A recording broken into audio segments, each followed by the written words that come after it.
Come and let us go unto the mountain of the Lord, to the house of our God. Come and let us go unto the mountain of the Lord, and to the house of our God. And He will teach us of His ways, and we will walk in His path. For the Lord shall go forth out of Zion, and the words of the Lord from Jerusalem. And He will teach us of His ways, and we will walk in His path.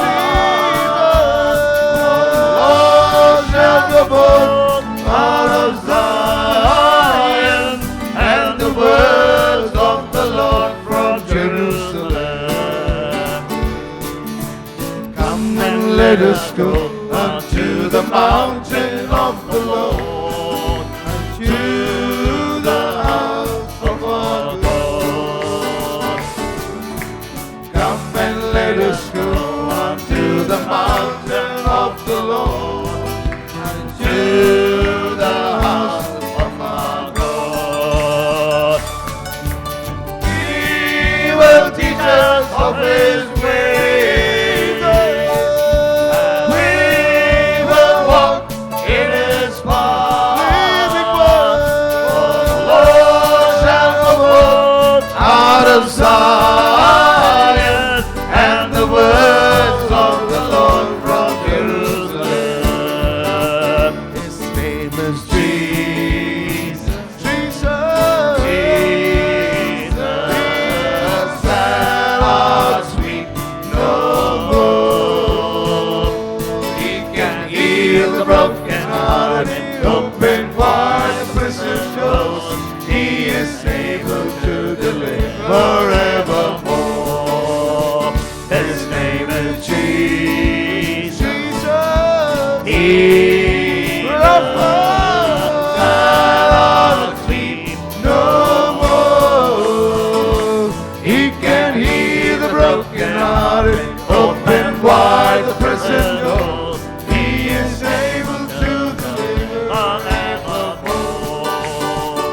His name is Jesus, Savior, that hearts weep no more. Living One, He can heal the broken-hearted, open wide the prison doors. He is able to deliver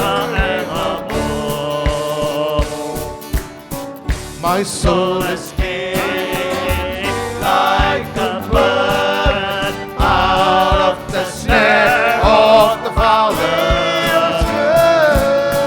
My soul escaped like a bird out of the snare of the fowler. The snare is broken and we are escaped. Our help is in the name of the Lord.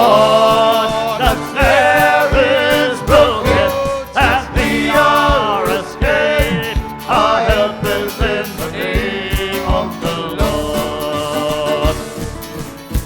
My soul escaped like a bird out of the snare of the fowler.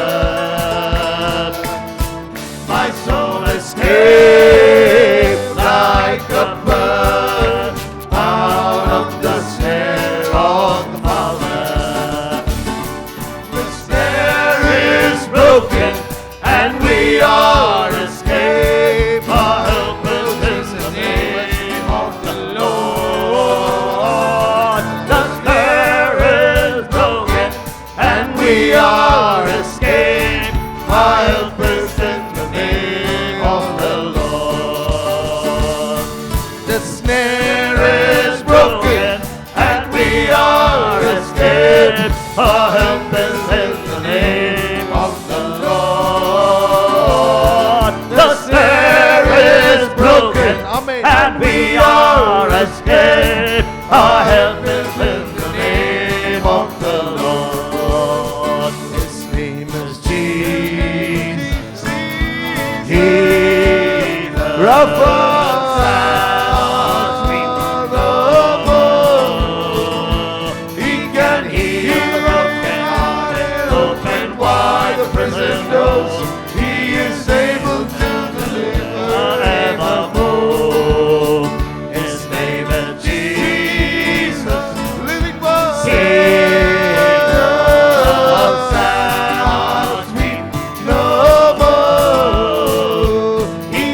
prison doors, He is able to deliver evermore.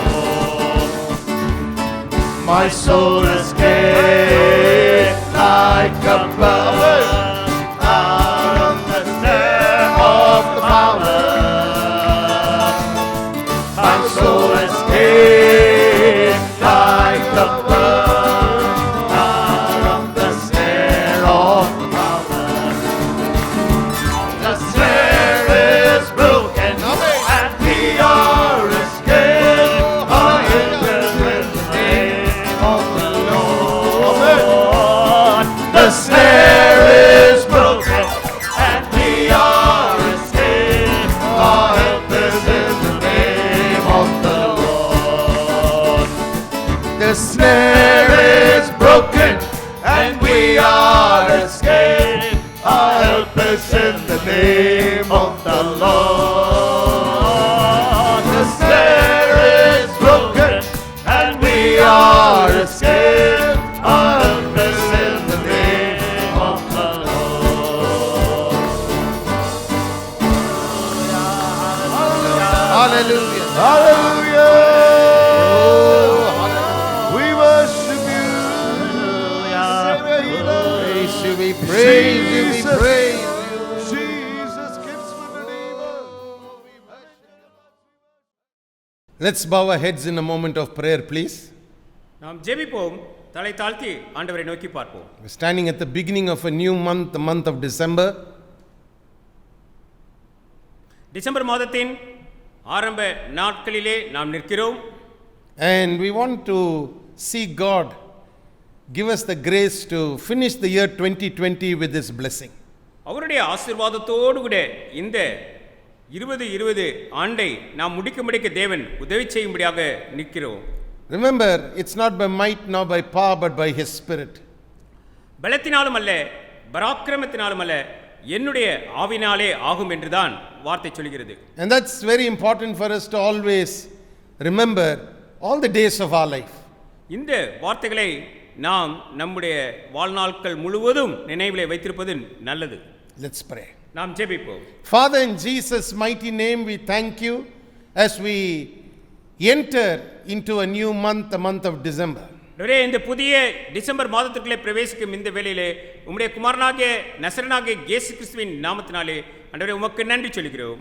We are aware of your special anointing that you give us to enter into this month. ஆண்டவரே, இந்த புதிய மாதத்திற்குள்ளே பிரவேசிப்பதற்கு வேண்டிய விசேஷ அபிஷேகத்தை நீர் எங்களுக்கு இந்த வேளையில் தருகிறீர் என்று அறிந்திருக்கிறோம். It is a month in which we remember how miraculous things happen. ஆண்டவரே, இந்த மாதத்திலே எப்படியாக அநேக அற்புதங்கள் நடைபெற்றது என்பதை நினைவிலே கொண்டு வருகிறோம். We are reminded of how miracles happened in times past in the nation of Israel. ஆண்டவரே, இஸ்ரவேல் தேசத்திலே எப்படியாக அற்புதங்கள் இதே போன்ற நாட்களிலே நடைபெற்றது என்று சொல்லி அறிகிறோம் அப்பா. We remember the miracle that took place during the festival of Hanukkah. Hanukkah பண்டிகை காலத்தில் நடைபெற்ற அற்புதத்தை நாங்கள் நினைவுகூர்கிறோம் அப்பா. And we remember that you are the same yesterday, today and forever. ஆண்டவரே, நீர் நேற்றும் இன்றும் என்றும் மாறாதவராய் இருக்கிறீர் என்பதையும் அறிகிறோம். Therefore we pray that this entire month will be a month filled with your divine interventions in people's lives. ஆண்டவரே, ஜனங்களுடைய வாழ்க்கையிலே தெய்வீக உம்முடைய இடைப்படுதல்கள் அநேகம் நிறைந்த மாதமாக இந்த டிசம்பர் மாதம் இருக்கட்டும் அப்பா. Let it be a month full of you more than anyone else so far. ஆண்டவரே, வேறு ஒருவரும் இல்லை ஆண்டவரே, நீர் ஒருவர் மாத்திரமே இந்த டிசம்பர் மாதம் முழுவதும் வியாபித்திருக்க வேண்டும், பெருக வேண்டும் அப்பா. So that the good things that are happening by your spirit in the New Testament church, O Lord, will be revealed to your people every day during this particular month. புதிய ஏற்பாடு சபைதனில் உமது ஆவியானவரால் சம்பவிக்கும் நன்மைகள் யாவும் உம்முடைய ஜனத்தாரிடத்தில் இந்த மாதத்தின் ஒவ்வொரு நாளும் வெளிப்படட்டும் அப்பா. We ask, O Father, that even now that the word we hear will be profitable. ஆண்டவரே, நாங்கள் இப்பொழுது கேட்க இருக்கின்ற வார்த்தைகள் எங்களுக்கு மிகுந்த பலனளிக்கக்கூடியவைகளாக இருக்கட்டும் அப்பா. May it birth in our spirits the right kind of blessing that we require in the mighty name of Jesus. இயேசுவின் நாமத்தினாலே இந்த வார்த்தைகள் எங்களுக்குள்ளே நாங்கள் எதிர்பார்த்திருக்கிற அற்புதங்களை பிறப்பிக்கட்டும் அப்பா. May your anointing be upon these vessels of clay. ஆண்டவரே, களிமண்ணாகிய பாத்திரமாகிய எங்கள் மீது உம்முடைய அபிஷேகம் காணப்படட்டும் அப்பா. So that the words of our mouth and the meditation of our heart will be acceptable in your sight. எங்கள் வாயின் வார்த்தைகளும் எங்கள் இருதயத்தின் தியானமும் எப்பொழுதும் உம்முடைய சமூகத்தில் பிரீதியாய் இருப்பதாக அப்பா. In Jesus' name we pray. இயேசுவின் நாமத்தினாலே வேண்டிக் கொள்கிறோம் பிதாவே. And everybody said amen. எல்லோரும் சேர்ந்து சொல்வோம் ஆமென். Amen. We have been studying over the last couple of weeks about how when you respect the anointing which is on others, there is a blessing that God gives you as a result of that, which increases you and the potential that is lying on the inside of you to a great extent. கடந்த சில வாரங்களாக நாம் மற்றவர்களிடத்தில் காணப்படும் அபிஷேகத்திற்கு மதிப்பு அளிக்கும் போது தேவன் தரும் ஆசீர்வாதம் கிடைக்கப்பெற்று அதனால் நீங்களும் வளருவீர்கள், உங்களுக்குள் இருக்கும் உள்ளான திறனும் அதிகரிக்கும் என்பதை குறித்து படித்தோம். We studied biblical examples. அதற்கு வேதாகமத்திலிருந்து உதாரணங்களையும் நாம் பார்த்தோம். And today I'd like to share a few thoughts and place them before you from the Word of God so that you will learn more about how this anointing that you respect will grow in your life. உங்களுடைய வாழ்க்கையிலே நீங்கள் கனம் கொடுத்து வருகிற இந்த அபிஷேகம் இன்னும் அதிகமாய் உங்களுக்குள்ளே எப்படியாக வளர வாய்ப்புள்ளது என்பதை குறித்ததான சில கருத்துக்களை இன்றைக்கு உங்களுக்கு முன்பாக வைக்க இருக்கிறேன். I want to share with you especially from a Bible passage that talks to us about the anointing. அபிஷேகத்தை குறித்து பேசுகிற தேவனுடைய வார்த்தை வேதாகமத்தில் உள்ள ஒரு வார்த்தையை எடுத்து இந்த நாளிலே உங்களுக்கு காட்ட இருக்கிறேன். It is a very small passage which consists of just 3 scriptures or 3 verses or 3 scripture verses which are filled with a dynamic power in everything that is written in it. 3 வேத வாக்கியங்களை தான் இந்த வேத பகுதி உள்ளடக்கியதாக இருந்தாலும் மிக மிக சக்தி வாய்ந்த ஆற்றல் பொதிந்த வார்த்தைகளை நமக்கு அது எடுத்து வைக்கிறது. Especially for the month of December, as we enter it, I believe that this is a word that God wants each one of us to listen to and to learn from. December மாதத்திற்குள் அடியெடுத்து வைக்கும் நாம் யாவரும் இந்த வார்த்தைக்கு செவி கொடுத்து இந்த வார்த்தையிலிருந்து வரக்கூடிய பலன்களை பெற்றுக்கொள்ள வேண்டும் என்பது தேவனுடைய விருப்பம். To those of you who have been attending our morning worship services at Christ Chapel, you will know that I am talking extensively about prayer and its way of manifesting in the end time church. Christ சாப்பலிலே நடைபெற்று வரும் காலை ஆராதனைகளிலே நீங்கள் பங்கு பெறுகிறவர்களாக இருப்பீர்களானால் நீங்கள் யாவரும் நன்றாக அறிவீர்கள். அதிலே நான் ஜெபத்தை குறித்தும் கடைசி காலத்திலே ஜெபத்தின் பங்கு என்ன என்பதை குறித்தும் தொடர்பாக நான் உங்களுக்கு போதித்து வருகிறேன் என்பதை குறித்து நன்கு அறிவீர்கள். I'm not just talking about prayer. I'm not just talking about the dynamics of prayer. I'm talking about prayer in relationship with the end time church. நான் ஜெபத்தை குறித்து மட்டும் பேசவில்லை, நான் ஜெபத்தின் வல்லமையை குறித்து மட்டும் பேசவில்லை, நான் ஜெபத்திற்கும் கடைசி கால சபைக்கும் உள்ள உறவினை குறித்து பேசுகிறேன். Coupled together with that teaching is this teaching on the anointing that we started so many months ago when the lockdown started. So there is a positive connection between the two. நாம் lockdown ஆரம்பித்த நாட்களிலிருந்து பார்த்து வருகிற இந்த அபிஷேகத்தை குறித்ததான செய்திக்கும் அந்த ஜெபத்தின் குறித்ததான ஜெபத்தை குறித்ததான இந்த செய்திக்கும் ஒரு தொடர்பு இருக்கிறது. அதை நீங்கள் அறிந்து கொள்ளுங்கள். Remember, we are learning about how God gives us opportunities to be connected to the anointing as well as to be connected with Him in a very special way. அபிஷேகத்தோடு கூடவும் அதே வேளையிலே அவரோடு கூடவும் நாம் எப்படியெல்லாம் விசேஷமான விதத்திலே தொடர்புபடுத்திக் கொள்ள முடியும் என்பதை தேவன் தாமே நமக்கு இந்நாட்களிலே கற்றுத்தந்து வருகிறார். The place I'd like to talk to you from is found in Psalm 133. நான் உங்களுக்கு சொன்ன அந்த வார்த்தைகள் சங்கீதம் புத்தகம் 133 அதிகாரத்தில் இருக்கின்றது. Now before we go to Psalm 133, you may turn with me in your Bibles to Psalm 133. I want to just give you a brief word that will help you see how this portion of scripture is in direct contrast to another portion of scripture that is found a little earlier. வேறொரு பகுதியிலே இருக்கக்கூடிய வேத வாக்கியத்திற்கும் இந்த வேத வாக்கியத்திற்கும் ஒரு மாறுத்திரம் இருக்கிறது என்பதையும் நாம் அறிந்து கொள்ளும்படிக்கு சில வார்த்தைகளை சொல்லிவிட்டு நான் சங்கீதம் 133 அதிகாரத்திற்கு கடந்து செல்ல இருக்கிறேன். Now both were penned by the same individual, the psalmist called David. சங்கீதக்காரனாகிய தாவீது என்பவரே நான் சொல்லும் இந்த இரண்டு பகுதிகளையும் எழுதியவர். He was the one who wrote both of these psalms. He was the one who was inspired to write both of these psalms. But there is a definite contrast in the two psalms. இந்த இரண்டு சங்கீதங்களையும் எழுதினவர் ஒருவரே தாவீதுதான். ஆனால் இந்த இரண்டு சங்கீதங்களுக்குள்ளும் ஒரு வேற்றுமை இருப்பதை நான் பார்க்கிறேன். The first psalm that I want you to see is Psalm 110. You don't have to turn to that place, but you can come to that psalm and read it later. The way in which it is penned is so different. நீங்கள் சங்கீதம் 110 பார்ப்பீர்களானால் இப்பொழுது திருப்பி பார்க்க வேண்டாம். ஆனால் அந்த பகுதியிலே இதற்கு மாறுத்திரமான செய்திகள் இருக்கிறது என்பதை நான் உங்களுக்கு சொல்கிறேன். Psalm 110, you find the words that are written there, even though it talks about, so many things which has to do with the beauty of holiness, yet is a psalm filled with judgment and ultimately death on those who have been judged.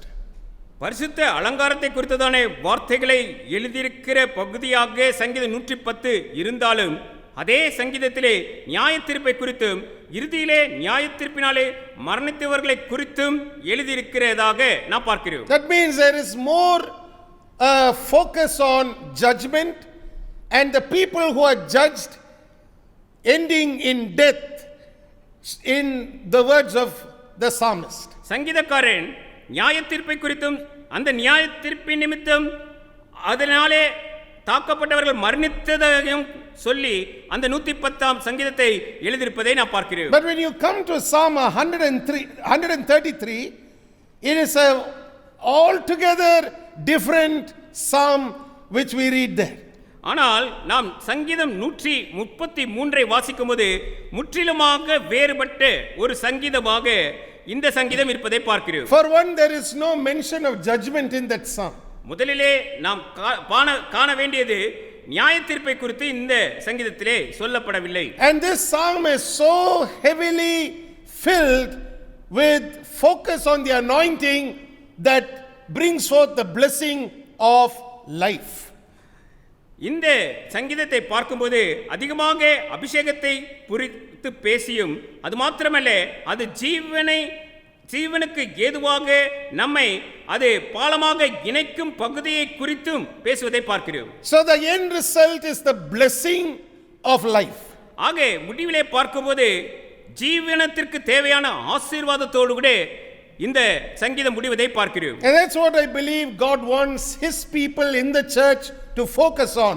Not just on judgment, not just on the death of those who are going to be judged, but He wants us to focus, like we read in Psalm 133, on what the anointing will do in the lives of people.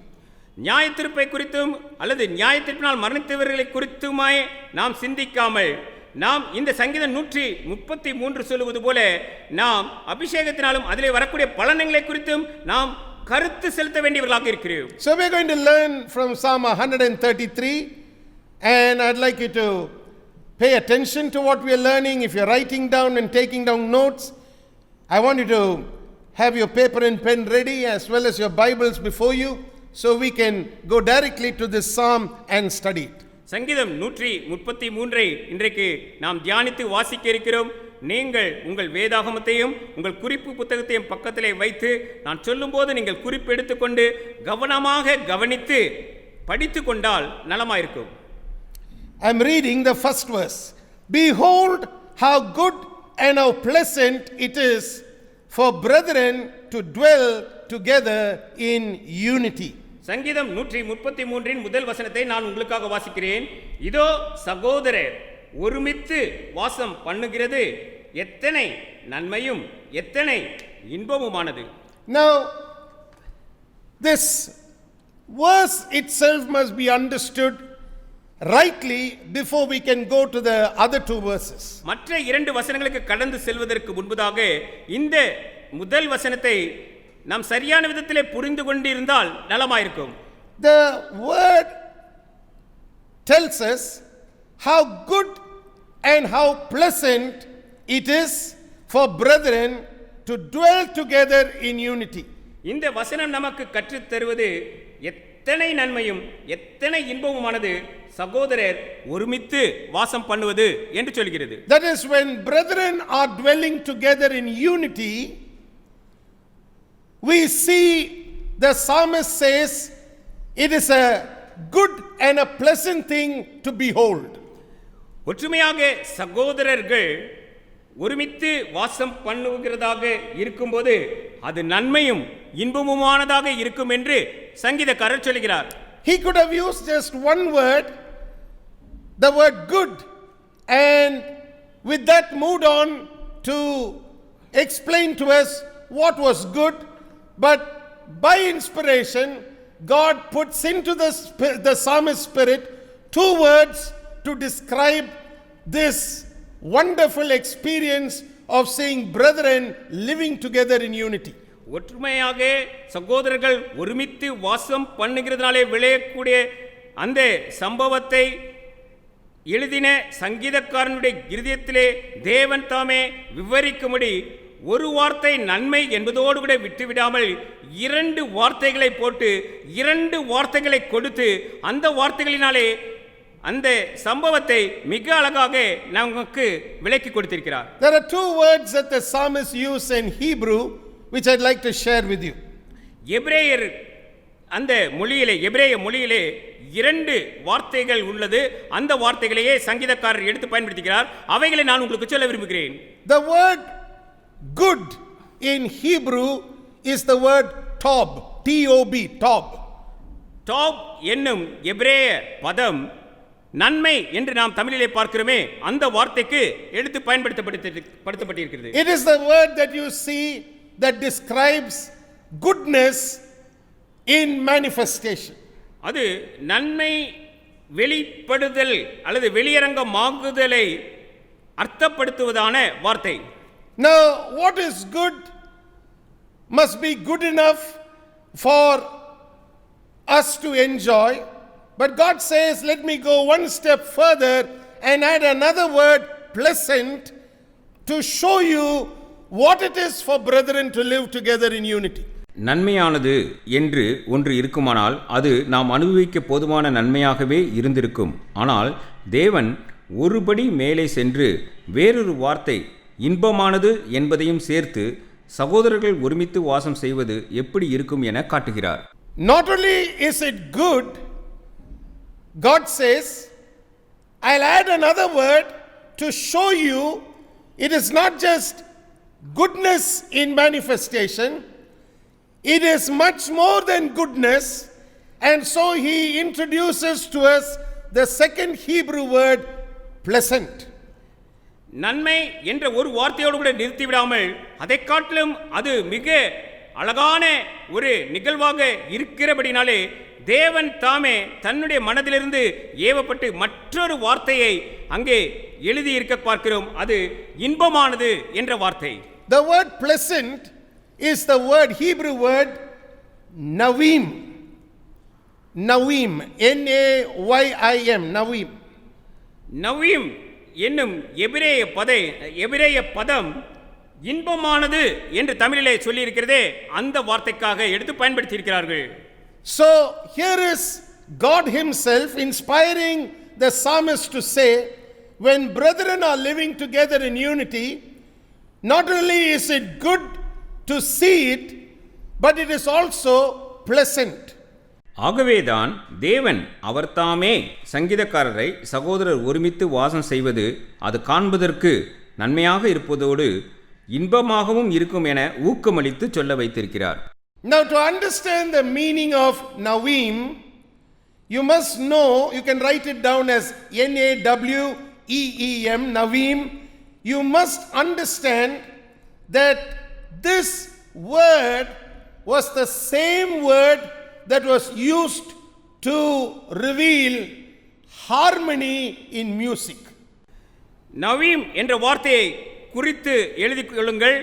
இதே வார்த்தை தான் ஒரு இசைக்கருவியிலே பண்ணிசைத்து சேர்த்து பாடுவது அல்லது சேர்ப்பதற்கு அந்த harmony என்ற அர்த்தத்தை தருவதற்கு எடுத்து பயன்படுத்தப்பட்டு வருகிறது. To those of you who know music, you will understand what harmony means.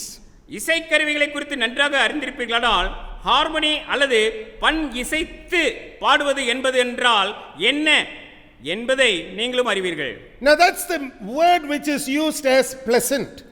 அந்த அதே வார்த்தை தான் இந்த இடத்திலே நமக்கு எடுத்து பயன்படுத்தப்பட்டிருக்கிறது. What it is revealing to us is the right arrangement of, because in those days there were more of stringed instruments, the right arrangement of stringed instruments combining together with voices to produce the right kind of harmony and to bring forth the right kind of music that would be acceptable in the ears of God. இந்த வார்த்தை என்ன அர்த்தப்படுத்துகிறது என்றால் அந்த காலத்திலே இருந்த அந்த வீணை போன்ற அந்த சுரங்களை உண்டாக்கக்கூடிய அந்த பன்னிசைக்கும் கருவிகளோடு கூட சத்தத்தையும் இணைத்து அருமையான ஒரு இசையை மீட்டுவதை எடுத்து காட்டுகிறது. It should be pleasant in the ears of God. அது தேவனுடைய காதுகளுக்கு கேட்பதற்கு இனிமையானதாக இருக்க வேண்டும். So that is the meaning that is brought here and placed before us when it talks about brethren dwelling together in unity. சகோதரர்கள் ஒருமித்து வாசம் பண்ணுவதை குறித்து பேசும்போது அதே அனுபவத்தை நமக்கு நினைவுபடுத்தும்படி அதே வார்த்தை இந்த இடத்திலே எடுத்து ஆளப்பட்டிருக்கிறது. Before I come to the place of unity, I want to just bring before your eyes this usage of the word pleasant so that you will understand it better. ஒருமித்து என்ற வார்த்தையினுடைய அர்த்தத்தை நான் உங்களுக்கு விளக்கமாக சொல்வதற்கு முன்பதாக இந்த இன்பமானது என்ற வார்த்தைக்கு விளக்கம் உங்களுக்கு சொல்ல விரும்புகிறேன். Turn with me to Psalm 147 and verse 1. நீங்கள் என்னோடு கூட சங்கீதம் புத்தகம் 147 அதிகாரம் முதல் வசனத்திற்கு உங்கள் வேதாகமத்தை திருப்புங்கள். You will see the same usage of the two words there, and in especially the second word pleasant in the context of music. அந்த துதித்து பாடல் எழுப்புவது இசை பண் அமைப்பது என்பதை குறித்து பேசுகிற அந்த வசனம் இதே வார்த்தைகளை எடுத்து பயன்படுத்தியிருப்பதை காணுங்கள். Let me read to you Psalm 147 verse 1 quickly. சங்கீதம் 147 அதிகாரம் முதல் வசனத்தை நான் உங்களுக்காக வாசிக்கட்டும். Praise ye the Lord, for it is good to sing, highlight the word sing, praises unto our God, for it is pleasant and praise is comely. முதல் வசனம், கர்த்தரை துதியுங்கள், நம்முடைய தேவனை கீர்த்தனம் பண்ணுகிறது நல்லது, துதித்தலே இன்பமும் ஏற்றதுமாய் இருக்கிறது. Mark this verse down. இந்த வசனத்தை அடிக்கோடிட்டு குறித்துக் கொள்ளுங்கள்.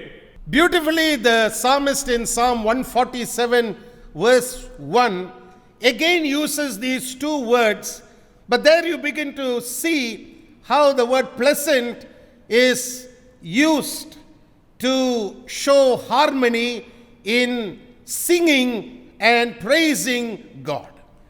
தேவனை துதிப்பதற்கு எடுத்து பயன்படுத்தும்படிக்கு இதே வார்த்தை அதே வார்த்தைகளை இன்பம் என்பது அர்த்தம் தரும் இடத்திலும் கூட சீரமைத்து அல்லது பாடலாக கீர்த்தனம் பண்ணி பாடுதலுக்கு பேசும்போது சங்கீதக்காரன் எடுத்து பயன்படுத்தியிருப்பதை இந்த அதிகாரத்திலே பார்க்கிறோம்.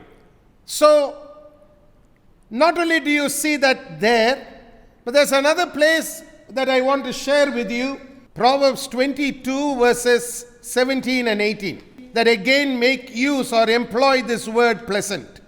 ஆக நீங்கள் அங்கே மட்டும் பார்ப்பதில்லை, நீதிமொழிகள் 22ஆம் அதிகாரத்தில் இருக்கிற மற்றொரு இடத்தினையும் உங்களுடன் பகிர்ந்து கொள்ள இருக்கிறேன்.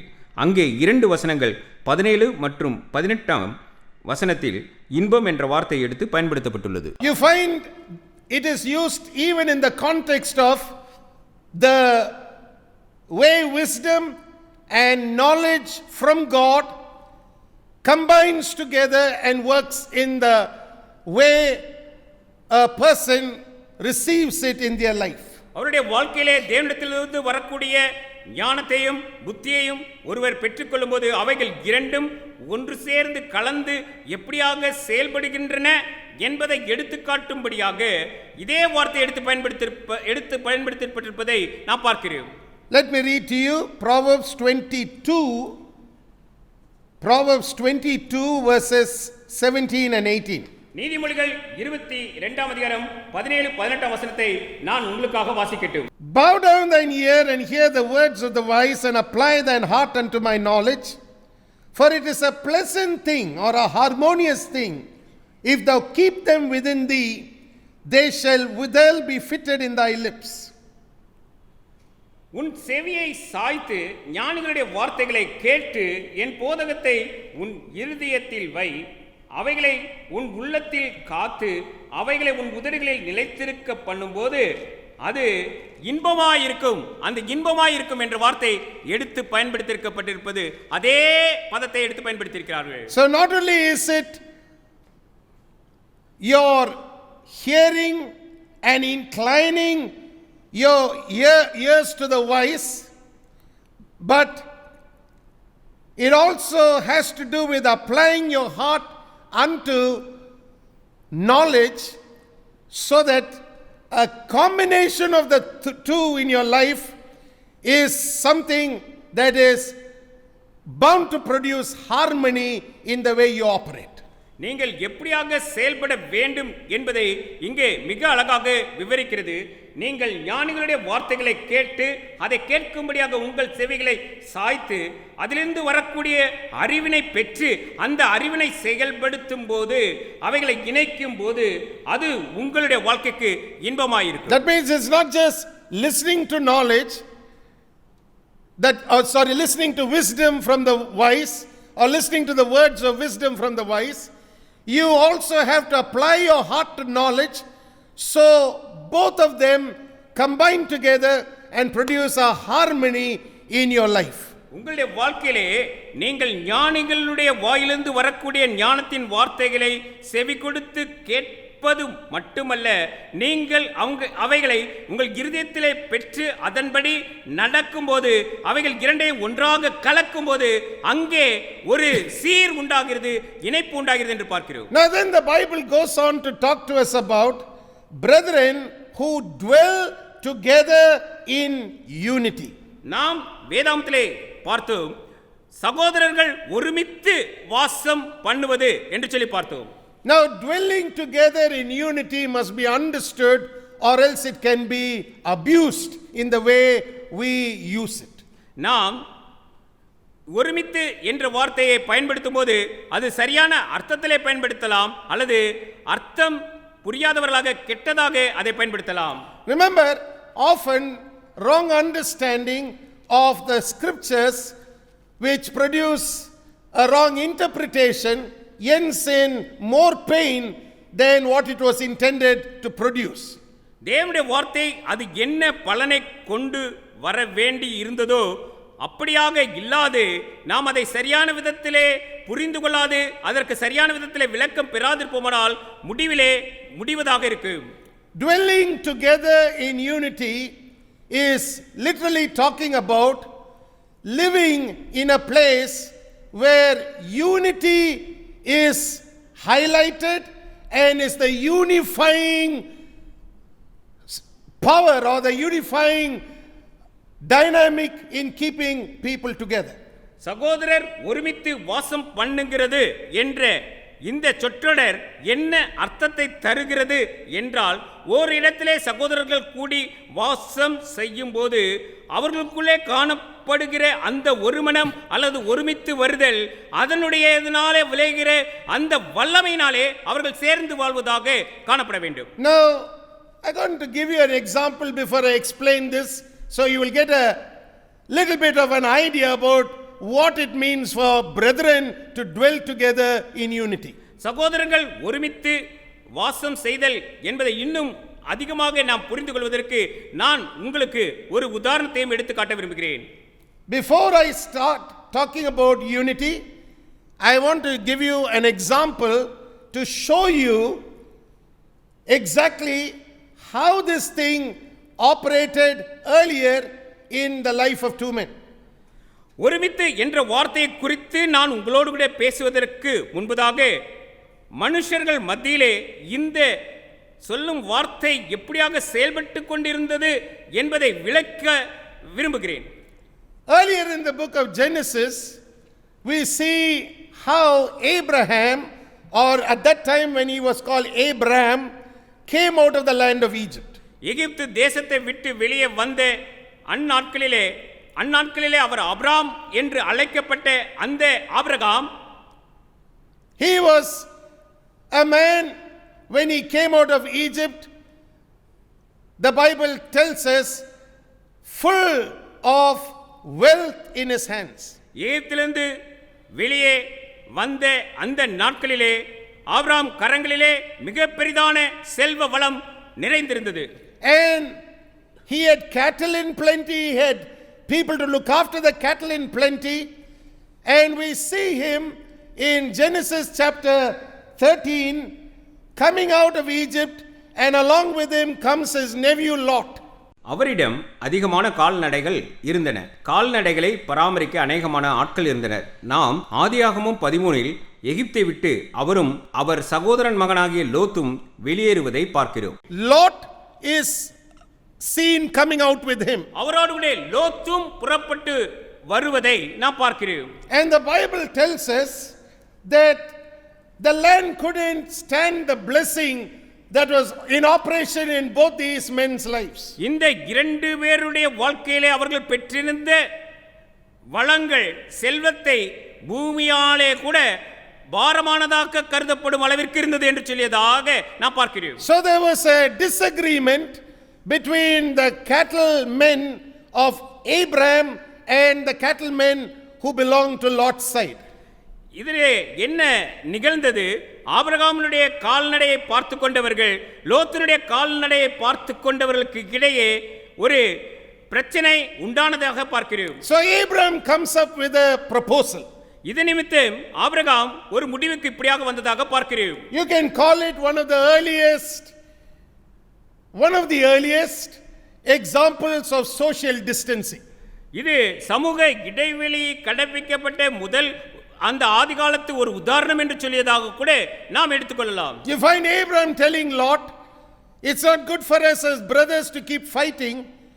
Let's separate and you move to the place that you think is right, and I'll take the place that you have, chosen. Let that be yours, and I'll take the other side, so we won't have a fight between our cattlemen. நமக்குள்ளாக நம்முடைய மிருகங்களுக்கு இடையே கால்நடைகளுக்கு இடையே பிரச்சனை எதுவும் வராமல் சண்டையிட்டுக் கொள்ளாமல் நாம் ஒன்று செய்யலாம். நீ எந்த பகுதியை தெரிந்தெடுத்துக் கொள்கிறாயோ அந்த பகுதிக்கு நீ செல், நான் அதற்கு எதிர்ப்புறமான பகுதிக்கு நான் செல்லட்டும் என்று ஆபிரகாம் லோத்தினிடத்திலே சொன்னார். So here is a family being split in two for the sake of unity or for the sake of peace to be maintained.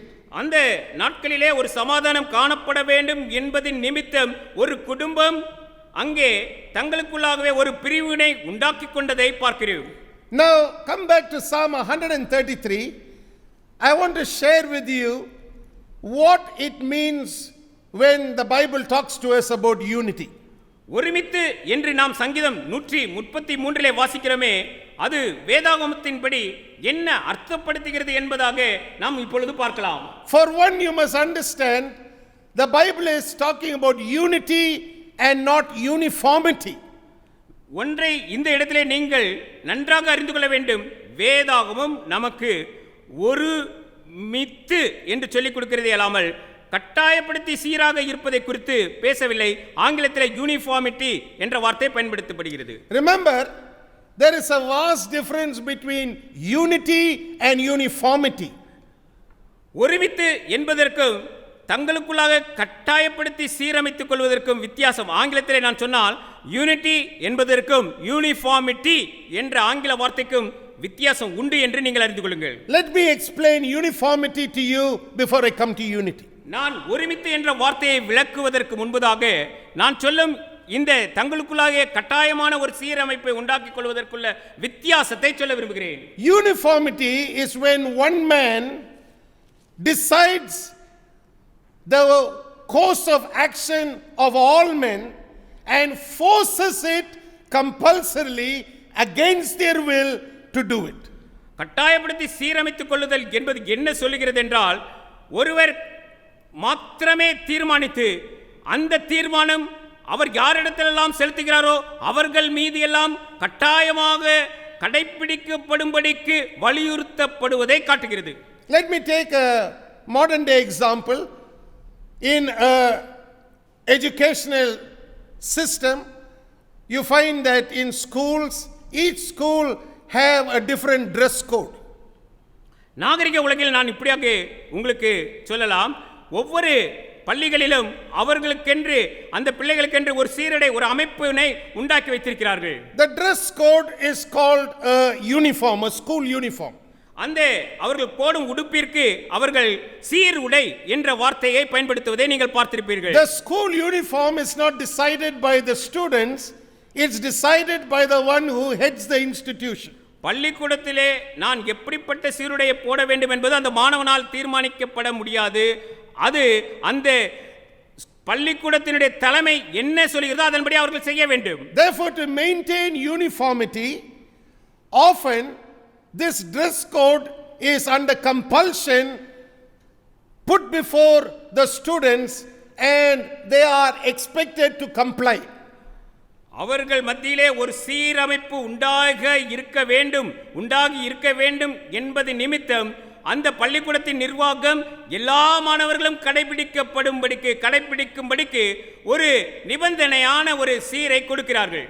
Because uniformity is something that is forced, the students are under compulsion to comply. சீரமைப்பு என்று சொல்லும்போது அங்கே மாணவர்கள் அந்த கட்டாயத்திற்குள் வர வேண்டியது அவசியமானதாக இருக்கிறது. But it doesn't mean they are of one mind about the matter. இதை குறித்து பேசும்போது அவர்கள் எல்லோருக்கும் ஒரு ஒருமித்த கருத்து இருக்கிறது என்று சொல்லியதாக நாம் எடுத்துக்கொள்ள முடியாது. That's why the Bible doesn't use the word uniformity here, it is using the word unity. இதனால் தான் வேதாகமம் இந்த நான் சொல்லும் சீரமைப்பு அல்லது யூனிஃபார்மிட்டி என்ற ஆங்கில வார்த்தையை எடுத்து பயன்படுத்தாமல் யூனிட்டி என்னும் ஒருமித்து என்ற வார்த்தையை நமக்கு எடுத்து பயன்படுத்தி இருக்கிறது. Now let me explain the word unity to you. இப்பொழுது நான் உங்களுக்கு ஒருமித்து என்று நான் சொல்லும் இந்த வார்த்தைக்குரிய அர்த்தத்தை சொல்லட்டும். Unity literally means oneness. ஒருமித்து என்றாலே ஒரு மனம் என்று எடுத்துக்கொள்ளலாம். Oneness is expressed in three major ways in believers' lives. ஒரு கிறிஸ்தவ விசுவாசியினுடைய வாழ்க்கையிலே மூன்று பெரிதான வழிகளிலே ஒரு மனம் வெளிப்படுகிறது. Remember the words of Jesus? He said, I am the way, I am the truth, and I am the life. இயேசு கிறிஸ்து சொன்ன வார்த்தையை நினைவுக்கு கொண்டு வாருங்கள். நானே வழியும் சத்தியமும் ஜீவனுமாய் இருக்கிறேன் என்றார். When Jesus made the statement, I am the way, I am the truth, I am the life, we understand that he was showing his disciples and he was showing the ones who would follow him three major areas.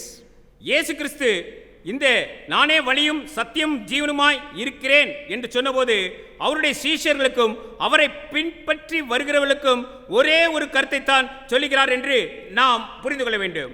Now, every believer is to come together in oneness about these three areas. ஒவ்வொரு விசுவாசியும் இங்கே சொல்லப்பட்டிருக்கிற மூன்று பகுதிகளுக்குள்ளும் ஒரு ஒருமித்த கருத்துக்குள் வர வேண்டியது அவசியமாயிருக்கிறது. Oneness about the way, oneness about the way, oneness about the truth, and oneness about the life. ஒருமித்த கருத்து, ஒரே வழி, ஒரே சத்தியம், ஒரே ஜீவன் என்பதற்குள்ளாக விசுவாசிகள் வர வேண்டும் என்பதே இதன் அர்த்தம். Now all of these are connected to the anointed one. இங்கே நான் சொன்னவைகள் அம்சங்கள் ஒவ்வொன்றுமே அபிஷேகிக்கப்பட்டவரோடு கூட தொடர்புடையவைகளாக இருக்கின்றன. So when brethren are dwelling together, listen, it's not just talking about staying in one house. We're not talking about that. We're talking about oneness in our agreement without any compulsion that Christ is the way, Christ is the truth, and Christ is the life. Then we understand that it is good and harmonious in the sight of God. தேவனுடைய பார்வையிலே நன்மையும் இன்பமுமானதாக எது இருக்கிறது என்றால் சகோதரர்கள் ஒருமித்து வாசம் பண்ணும்போது ஒருமித்து என்று சொன்னவுடனே நீங்கள் உடனே அவர்கள் ஒரே இடத்திலே கூடி வாழ்வது என்பதை அர்த்தப்படுத்துகிறது என்று சொல்லியதாக நீங்கள் எடுத்துக்கொள்ள வேண்டாம். அது என்ன அர்த்தப்படுத்துகிறது என்றால் நானே ஒரே வழி, நானே ஜீவன், நானே வழி சத்தியம் என்பதாக அவர் சொன்னதை நாம் புரிந்து கொண்டு ஏற்றுக்கொண்டதே அது காட்டுகிறது. Listen very carefully. You can stay with somebody in the same house but be of a different disposition. நீங்கள் ஒரே வீட்டுக்குள்ளே கூட இருக்கலாம், ஆனால் இரு கருத்து உள்ளவர்களாக நீங்கள் வாழ்கிறவர்களாகவும் இருக்கலாம். And because of the different disposition, you have different beliefs and value systems. நீங்கள் இரண்டு விதமான எண்ணங்கள் கருத்துக்கள் உடையவர்களாக இருக்கிறபடியாலே நீங்கள் வெவ்வேறு விதமான மதிப்பீடுகள் அல்லது நம்பிக்கைகள் கொண்டவர்களாக ஒரே இடத்திலே வாழ்பவர்களாக இருக்கும் போதும் பெற்றிருக்கலாம். So you can have two people live in a place and they still have different dispositions, they have different mindsets, and they are not in unity about their faith. ஒரு இடத்திலே வாழ்கிறவர்களாக இருவர் இருக்கலாம், ஆனால் அவர்களுக்குள்ளே இரண்டு விதமான எண்ணங்கள், இரண்டு விதமான கருத்துகள் இருந்து அவர்களுக்குள்ளே ஒரு ஒற்றுமை அல்ல ஒருமித்த வாழ்க்கை இல்லாதிருக்கலாம். So verse 1 is not talking about joint family systems. It's not even talking about a joint family. It's talking about Christian brethren living together in unity, and that unity has to do with the mind that we have, which is not divided. It's not under some compulsion to believe some system of belief, but it is with freedom of heart that we believe that Jesus is the way, Jesus is the truth, and Jesus is the life. நான் ஒருமித்து வாசம் செய்தல் என்று சொன்னவுடனே நீங்கள் கூட்டு குடும்பத்தை எண்ணிவிட வேண்டாம். கூட்டு குடும்பத்தை குறித்து இது பேசவில்லை. சகோதரர்கள் ஒருமித்து ஒரே எண்ணத்தோடு கூட இயேசுவே வழி, இயேசுவே சத்தியம், இயேசுவே ஜீவன் என்று ஒருமனப்பட்டவர்களாக வாழ வேண்டும். அப்படியாக வாழ்வதை குறித்து தான் இது பேசுகிறது. So we find that as individuals we may be unique people, we may be filled with different personalities and have different kinds of talents in operation in our lives, but when it comes to oneness, the oneness is based on the way we operate by faith. நாம் தனிப்பட்டவர்களாக ஒன்று கூடி வரும்போது நமக்கென்று தனித்துவம் இருக்கும், நமக்கென்று தனிப்பட்ட ஆற்றல்கள் இருக்கும். ஆனால் நமக்குள்ளே காணப்படும் விசுவாசம் என்று சொல்லி வரும்போது அதிலே ஒரு ஒருமித்த ஒரு விசுவாசம் காணப்பட வேண்டும். So there you see how there is a harmonizing that takes place, like I earlier told you, in music, where voices blend together with stringed instruments. எப்படியாக இசைக்கருவிகளோடு கூட அந்த ஒருவர் பாடல் பாடும்போது அந்த மெட்டும் ஒன்று சேர்ந்து அது ஒரு இசையாக பண்ணாக வருகிறதோ, அப்படியாக வரும்போது அதற்கு அங்கே இசைந்து என்று இருக்கிறதே, அந்த வார்த்தையே இங்கே நாம் எடுத்து பயன்படுத்துகிறோம். People with different personalities, people with different talents, people with different, backgrounds in some cases, still can come and create harmony when it comes to oneness about Christ and about the things that pertain to Christ. நாம் தனிப்பட்ட முறையிலே பார்த்தால் அவர்கள் தனித்துவத்திலே ஒவ்வொருவரும் வேறுபட்டவர்களாக இருப்பார்கள். அவர்களுக்குள்ளே தனிப்பட்ட திறமைகள் வேறுபட்டதாக இருக்கும். இன்னும் சொல்ல போனால் அவர்கள் வருகிறது வெவ்வேறு பகுதிகளிலிருந்து வந்தவர்களாக இருக்கலாம். ஆனால் கிறிஸ்துவினுடைய இது என்று சொல்லி வரும்போது அவர்களுக்குள்ளே ஒரு மனம் கிறிஸ்துவனுக்கு சம்பந்தப்பட்டவைகளிலே ஒருமித்த கருத்து காணப்படுவதை குறித்து நான் பேசுகிறேன். We are not talking about mechanical robots living together in one house and operating together and calling that unity. ஒரு வீட்டுக்குள்ளேயே ரோபோ போன்று இயந்திரங்களாக உட்கார்ந்து கொண்டு அல்லது இருந்து கொண்டு அவர்கள் செயல்படுவதை போன்று இருக்கும் என்றதாக நான் பேசவில்லை. God doesn't call that unity. That is not in the mind of God. Right now what he is talking about is brethren who belong to different backgrounds. Like when this psalm was written by David, and he belonged to one tribe. There were many other people from other tribes, but they would all come together on one platform to worship Yahweh or Jehovah, the living God, believing certain things in unity and in oneness. நாம் எப்படிப்பட்ட சிந்தையை தேவன் அவருடைய சிந்தையிலே பெற்றிருக்கிறார் என்பதை சரியான விதத்திலே அறிந்து கொள்ள வேண்டும். இங்கே இந்த சங்கீதத்தை எழுதின சங்கீதக்காரனாகிய தாவீது ஒரு கோத்திரத்திலிருந்து வந்தவர். அவரோடு கூட சுற்றி இருந்தவர்கள் வெவ்வேறு கோத்திரத்தை சேர்ந்தவர்களாக இருந்தார்கள். ஆனால் அவர்கள் யாவரும் ஒரே மேடையிலே வந்து தேவனை ஆராதிக்கும் போது அவர்கள் ஒருமனப்பட்டவர்களாக ஒரே கருத்துடையவர்களாக ஆராதித்தார்கள். அதைத்தான் இது காட்டுகிறது. So that there was a oneness in these three major areas.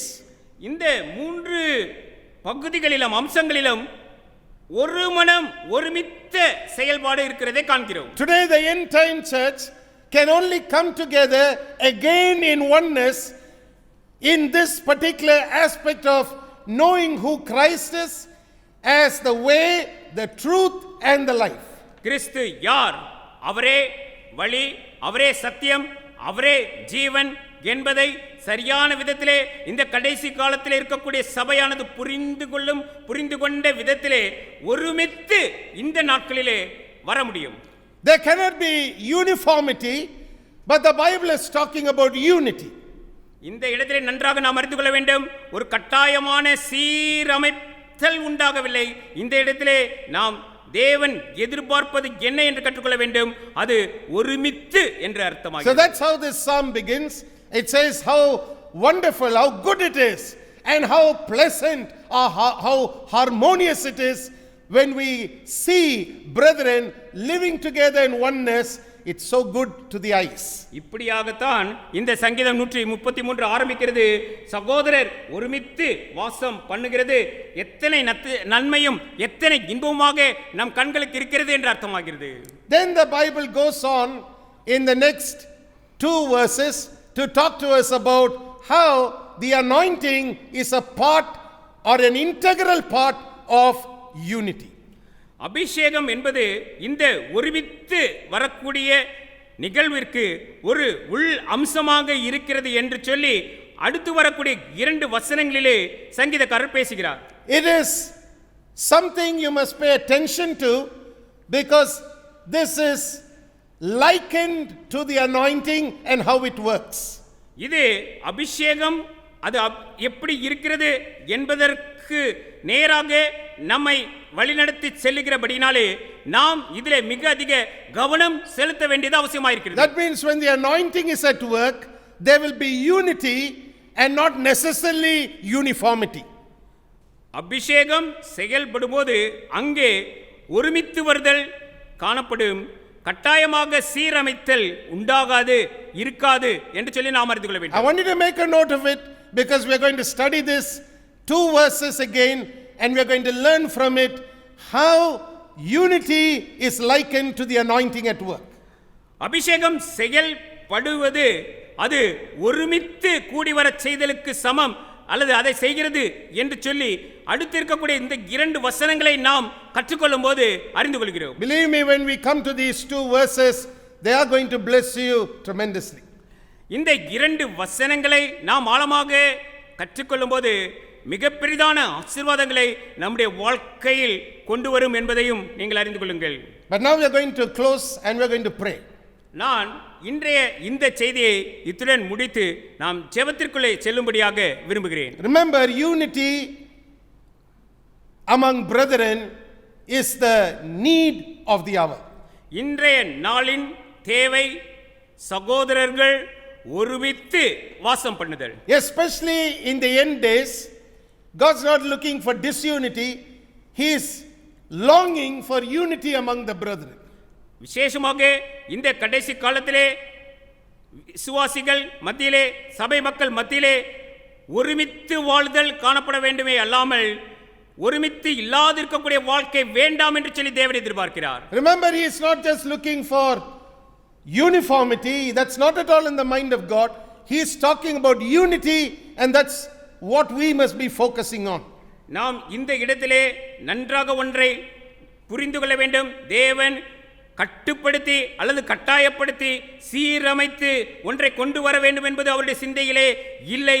ஆனால் சகோதரர்கள் தாங்களாகவே ஒருமித்து வாழ வேண்டும் என்பதே அவருடைய விருப்பம். Remember what I told you, just like David belonged to the tribe of Judah, but there were others who were from other tribes also who were willing to worship God. The same way in the end time church, we're going to have people from different groups and different backgrounds coming together, but God's looking for oneness in unity about the anointed one. எப்படியாக தாவீது யூதா கோத்திரத்தை சேர்ந்தவராக இருந்தாலும் தேவனை ஆராதிக்கும்படிக்கு வேறு கோத்திரங்களில் இருந்து வந்தவர்களும் அங்கே இருந்தனர் என்று நான் சொன்னதை நினைவுக்கு கொண்டு வாருங்கள். அதே விதத்தில் கடைசி கால சபையில் வேறுபட்ட பின்னணியில் இருந்து வந்து வேறுபட்ட கூட்டத்தார் யாவரும் ஒன்று கூடி வருவார்கள். ஆனால் தேவன் அபிஷேகிக்கப்பட்டவரை குறித்து ஒருமித்து வரும் ஒருமைப்பாடு அவர்களுக்குள் காணப்பட வேண்டும் என எதிர்பார்க்கிறார். The end time church is going to be filled with brethren dwelling together in unity about their mind of or mindset about the anointed one who's the Christ. கிறிஸ்து அபிஷேகிக்கப்பட்டவரை குறித்ததான சிந்தையிலே ஒரு மனம் உடையவர்களாக ஒருமித்தவர்களாக கடைசி கால சபையிலே மக்கள் கூடி வந்து ஆராதிக்க இருக்கிறார்கள். Let's pray. நாம் ஜெபிப்போம். Father, in Jesus' mighty name, we give you thanks and praise for this wonderful blessing we have heard from the word of God. தேவனுடைய வார்த்தையிலிருந்து இந்த ஆசீர்வாதத்தை நாங்கள் பெற்றுக்கொள்கின்றபடினாலே ஆண்டவரே உம்முடைய குமாரனாகிய இயேசு கிறிஸ்துவின் நாமத்தினாலே உமக்கு துதியையும் நன்றியையும் சொல்கிறோம் அப்பா. How unity among brethren is not only the need of the hour, but it is the expectation of the Holy Spirit for the end time church. சகோதரர் ஒருமித்து வாசம் செய்வது இப்போதைய தேவை என்று மட்டுமல்ல, அது கடைசி கால சபையினிடம் பரிசுத்த ஆவியானவரின் எதிர்பார்ப்பாகவும் இருக்கிறதப்பா. We pray, O Lord, that we will grow in the understanding of this wonderful portion of scripture as you open our understanding to see more and more about every aspect of our Christian lives. ஒவ்வொரு கிறிஸ்தவ வாழ்க்கை வாழ வேண்டிய அம்சத்தை நாங்கள் பார்க்கும்போது இதனுடைய அர்த்தத்தை மேலும் மேலும் நாங்கள் புரிந்து கொண்டவர்களாக வாழ எங்களுக்கு உதவி செய்யும் அப்பா. Be gracious to us, O Lord, as we receive your word and hide it in our hearts. ஆண்டவரே, உம்முடைய வார்த்தையை ஏற்றுக்கொண்டு அதை எங்களுடைய இருதயத்திற்குள்ளே நாங்கள் புதைத்து வைக்கும்போது எங்களுக்கு நீர் கிருபை பாராட்ட வேண்டும் என்று சொல்லி வேண்டிக் கொள்கிறோம். When we hear the words of the wise and apply it in our lives as the knowledge of God, the Bible says that is something that becomes pleasant because we keep it and cherish it forever in our lives. நாங்கள் ஞானவான்களின் வார்த்தைகளை கேட்டு தேவனுடைய படிப்பினையாக எங்கள் வாழ்க்கையில் அவற்றை பயன்படுத்தும் போது அவற்றை எங்கள் வாழ்க்கையில் என்றைக்கும் நேசித்து பாதுகாக்கும் போது வேதாகமம் எங்களுக்கு இன்பமாக இருக்கும் என்கிறதப்பா. Have mercy upon everyone who's listening to the sound of my voice. ஆண்டவரே, என்னுடைய சத்தத்தை கேட்டுக்கொண்டிருக்கிற ஒவ்வொருவருக்கும் நீர் உம்முடைய இரக்கத்தை பாராட்டி அருளும் அப்பா. If there is some area in which there is a place that has been not right in your sight, we pray that there will be forgiveness and healing in that area. ஆண்டவரே, ஏதேனும் அவருடைய வாழ்க்கையில ஒரு பகுதியிலே ஆண்டவரே அவர்களுக்கு சரியான விதத்திலே இல்லாதிருக்குமானால் ஆண்டவரே நீர் தாமே இந்த வேளையிலே மன்னித்து அந்த பகுதிக்கு வேண்டிய சுகத்தை ஆரோக்கியத்தை நீர் தந்தரல வேண்டுமாய் வேண்டிக் கொள்கிறோம். Let there be wholesomeness and restoration in people's lives. ஆண்டவரே, ஜனங்களுடைய வாழ்க்கையிலே ஒரு முழுமையான ஆரோக்கியம், முழுமையான ஒரு சீரடைதல் இந்த வேளையிலே உண்டாகட்டும் என்று பேசுகிறோம். Let there be healing in bodies, healing in minds, and healing in areas that are Lord having very definite need of healing, O Father. ஆண்டவரே, சரீரத்திலே ஆரோக்கியம், சிந்தையிலே ஒரு மாறுதல், அவர்களுடைய வாழ்க்கையில எந்த பகுதியிலே ஒரு சீர்திருத்தல், ஒரு மீட்டெடுப்பு வேண்டி இருக்கிறதோ அந்த பகுதியிலே இந்த வேளையிலே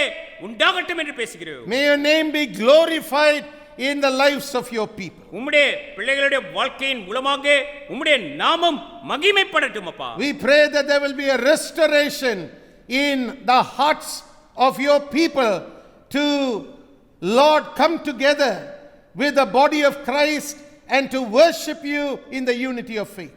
ஆண்டவரே, விசுவாசத்திலே ஒருமனப்பட்டவர்களாக ஆண்டவரே சபையிலே ஆண்டவரே ஒருமித்து வரக்கூடிய ஒரு மறுசீரமைப்பு இந்நாட்களிலே உண்டாகட்டும் அப்பா. Let that unity bring forth goodness and let it be pleasant in the eyes of the beholder. ஒருமனமாய் அவர்கள் கூடி வருது ஆண்டவரே உமக்கு முன்பாக இனியதாகவும் நன்மையையும் கொண்டு வருவதாக இருக்கட்டும் அப்பா. Oh precious Father, ஆண்டவரே எங்கள் விலையேற பெற்ற பிதாவே, do mighty things in the midst of your people. உம்முடைய ஜனங்களுக்கு மத்தியிலே ஆண்டவரே அதிசயங்களை நீர் செய்ய வேண்டுமாய் வேண்டிக் கொள்கிறோம். Let miracles happen right through this month, O Lord. இந்த மாதம் முழுவதும் ஜீவிய காலத்திலே ஆண்டவரே அவர்களுக்கு அற்புதங்கள் உண்டாகட்டும் அப்பா. Let it happen because you are taking an interest in their lives and you are manifesting yourself purposely in their lives. ஆண்டவரே நீர் இவர்களுடைய வாழ்க்கையிலே கருத்தெடுத்து ஆண்டவரே கருத்து கொண்டு நீர் இவர்களுடைய வாழ்க்கையில இடைப்படுகிறபடினாலே இப்படியாக சம்பவிக்கட்டும் அப்பா. Touch your people in a very special way. ஆண்டவரே உம்முடைய பிள்ளைகளை விசேஷமான விதத்திலே இந்நாளிலே தொட்டு அருள வேண்டுமாய் வேண்டிக் கொள்கிறோம். Anoint them in a very special way. ஆண்டவரே இவர்களை விசேஷமான விதத்திலே ஆண்டவரே இந்நாளிலே நீர் அபிஷேகிக்க வேண்டுமாய் வேண்டிக் கொள்கிறோம். Fulfill your plan and purpose for their life in a very special way. இவருடைய வாழ்க்கையிலே நீர் விசேஷமாக கொண்டிருக்கிற விதத்திலே ஆண்டவரே இவர்கள் உம்முடைய திட்டத்தையும் நோக்கத்தையும் நிறைவேற்றுகிறதாக இருக்கட்டும். Like we have prayed earlier and sought your face, may there be a difference in people's lives so that all kinds of dryness and all kinds of areas that are so withered away, oh Lord, let it begin to live and let there be once again moistness seen in those areas. ஆண்டவரே இவருடைய வாழ்க்கையிலே ஆண்டவரே உலர்ந்து போனதாக ஈரப்பதம் இல்லாததாக எந்த பகுதியேனும் இருக்குமானால் அந்த பகுதிகளே ஆண்டவரே நீர் இப்பொழுது ஆண்டவரே நீர் ஆண்டவரே ஈரத்தை உண்டாக்கி அவர்களுக்கு வேண்டிய ஒரு சீரமைப்பை உண்டாக்கி ஒரு மாறுதலை இந்நாளிலே பெற்றுத்தர வேண்டுமாய் வேண்டிக் கொள்கிறோம். Let the power of loneliness be broken in the name of Jesus. இயேசுவின் நாமத்தினாலே தனிமையை உண்டாக்கக்கூடிய சத்துருவினுடைய எந்த விதமான சக்தியும் இந்த வேளையிலே முறிந்து போவதாக. Oh precious Father, let that power of uncleanness be broken forever in their lives. அசுத்த அந்த வல்லமைகள் ஆண்டவரே இந்த வேளையிலே இயேசுவின் நாமத்தினாலே முறிக்கப்பட்டு போவதாக. Let your people find joy in your family. ஆண்டவரே உம்முடைய குடும்பத்தின் பிள்ளைகளாக உம்முடைய பிள்ளைகள் இந்த வேளையிலே மகிழ்வை பெற்றுக்கொள்ளட்டும் அப்பா. Oh, let them find joy in your family. ஆண்டவரே உம்முடைய குடும்பத்திலே இருந்து வரக்கூடிய மன மகிழ்ச்சியை உம்முடைய பிள்ளைகள் பெற்றுக்கொள்ளட்டும் அப்பா. We give you thanks and praise. ஆண்டவரே உமக்கே துதியையும் நன்றியையும் சொல்கிறோம் அப்பா. Continue to apply the blood upon every listener of the word. ஆண்டவரே இந்த வார்த்தைகளை கேட்டுக்கொண்டிருக்கிற ஒவ்வொரு மீதும் உம்முடைய இரத்தத்தை தெளிக்கிறோம். உம்முடைய இரத்தம் பூசப்படுவதாக. Let the precious powerful blood of Jesus be upon the ears of every hearer of the word. இந்த வார்த்தைகளை கேட்டுக்கொண்டிருக்கிற ஒவ்வொரு மீதும் ஆண்டவரே உம்முடைய விலையேறப்பெற்ற வல்லமையுள்ள இயேசு கிறிஸ்துவின் இரத்தம் இந்த வேளையிலே பூசப்படுவதாக. So that they are doers of the word as well. ஆண்டவரே இது நிமித்தம் ஆண்டவரே அவர்கள் கேட்கிற வார்த்தைகளின்படி நடக்கிறவர்களாக மாறட்டும். We give you thanks and praise. ஆண்டவரே உமக்கே நன்றியையும் துதியையும் சொல்கிறோம் அப்பா. In Jesus' name we pray. இயேசுவின் நாமத்தினாலே வேண்டிக் கொள்கிறோம் பிதாவே. And everybody said amen. எல்லோரும் சேர்ந்து சொல்வோம் ஆமென். Amen. Hallelujah. And may the blessing of God the Father, the blessing of God the Son, and the blessing of God the Holy Spirit rest and abide with each one of us both now and until Jesus comes again. நம்முடைய ஆண்டவராகிய இயேசு கிறிஸ்துவின் கிருபையும் பிதாவாகிய தேவனின் அன்பும் தூய பரிசுத்த ஆவியானவருடைய ஐக்கியமும் நம்மோடு கூட இன்றும் என்றும் இருப்பதாக. ஆமென் and amen. Hallelujah. Hallelujah. Hallelujah. I want you to know, my friends, today is a new day in your life as far as your understanding about unity is concerned. ஒருமித்து வாழ்தல் என்பதை குறித்து ஒரு புதிய நாளை இந்நாளிலே நீங்கள் பெற்றிருக்கிறீர்கள் என்று நான் உங்களுக்கு சொல்லட்டும் எனக்கு அருமையானவர்களே. Remember, unity is possible. ஒருமித்து இருத்தல் அது சாத்தியமே. Don't despair when it comes to unity. நீங்கள் ஒருமித்து என்று சொன்ன உடனே அங்கே நீங்கள் சோர்ந்து போக வேண்டாம். Remember, even in the midst of diversity, there can be unity. பலவித வேறுபாடுகள் காணப்படலாம், ஆனால் அதிலும் அதன் மத்தியிலும் ஒருமித்தல் இருக்க வாய்ப்பு உண்டு. Because our unity is based on the person of Christ, the anointed one. அபிஷேகிக்கப்பட்ட கிறிஸ்து இயேசுவினாலே வருகிற அந்த ஒருமனம் அல்ல ஒருமித்தலினாலேயே நாம் ஜீவிக்கிறோம் என்பதை நீங்கள் அறிந்து கொள்ள வேண்டும். May God continue to bless and use you. தேவன் தாமே உங்களை தொடர்ந்து எடுத்து பயன்படுத்தி உங்களை வழி நடத்துவாராக. Be a blessing in the hands of God. தேவனுடைய கரத்திலே இருக்கக்கூடிய ஆசீர்வாதமாக நீங்கள் மாறுங்கள். Take this link and share it with somebody. இந்த லிங்க் உங்களுக்கு கிடைக்கப் பெறுகிறது. நீங்கள் இந்த லிங்கை மற்றவர்களோடு கூட பகிர்ந்து கொள்ளுங்கள். It's so simple. All that you need to do is either share this link with somebody or send it to somebody, or you can post it on your WhatsApp status and people will access the teaching and listen to the word of God and be blessed. இதை செய்வது மிகவும் எளிதானது. நீங்கள் இந்த லிங்கை மற்றவர்களுடன் பகிர்ந்து கொள்ளலாம் அல்லது உங்கள் வாட்ஸ்அப் ஸ்டேட்டஸில் போடலாம். அதனால் அநேகர் இந்த போதனைகள் மூலம் தேவனுடைய வார்த்தையை கேட்டு ஆசீர்வதிக்கப்படுவார்கள். Remember, Jesus said, freely you have received, freely give. இயேசு கிறிஸ்து சொன்னார், இலவசமாய் பெற்றீர்கள், இலவசமாய் கொடுங்கள் என்று. God bless you. தேவன் தாமே நம்மை ஆசீர்வதிப்பாராக. வயதுள்ளோரும் மிகும் வயதா முதிர்ந்தோர்களும் பாலகர் தம் வாயினாலும் பாடி உம்மை போற்றுமே. வயதுள்ளோரும் மிகும் வயதால் முதிர்ந்தோர்களும் பாலகர் தம் வாக்கினாலும் பாடி உம்மை போற்றுமே. ஸ்தோத்திரம்